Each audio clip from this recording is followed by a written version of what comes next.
Indian আর্মিরা যখন নিজের দেশের জন্য এত ভয়ানক হতে পারে, তাহলে একবার ভাবো তো তাদের পরিবারের উপর কেউ যদি একবার আঁচ দেয় তাহলে তারা কতটা ভয়ানক হতে পারে আর কতটা ভয়ানক ভাবে লড়াই করতে পারে। হ্যাঁ, আমি ভারতের টাইগার শ্রফের এক দুর্ধর্ষ মুভির কথা বলছি, যেখানে টাইগার শ্রফ এক ইন্ডিয়ান আর্মি ছিল আর তার পরিবারের উপর যখন কোনো একটু আঁচ দেয় তাহলে সে কত ভয়ানক হবে একবার ভাবো তো।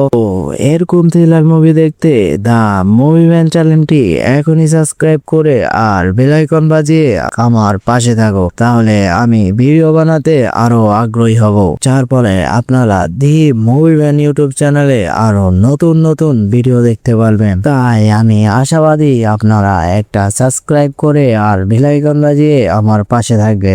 আর এই মুভি কখন আর কত তারিখ আসছে তা জানতে চোখ রাখুন দা মুভি ম্যান ইউটিউব চ্যানেলে। আমি খুব শীঘ্রই আপনাদেরকে বলে দেব দা মুভি ম্যান ইউটিউব চ্যানেলে টাইগার শ্রফের এই মুভি কবে আর কখন আসবে। তবে এখন এটা বলতে পারি শনিবার অর্থাৎ জুলাই মাসের 6 তারিখ 2026 দা মুভি ম্যান ইউটিউব চ্যানেলে সন্ধ্যা 6টা দেশ বাঁচানোর যুদ্ধ মুভি এক্সপ্লেন আসতে যাচ্ছে।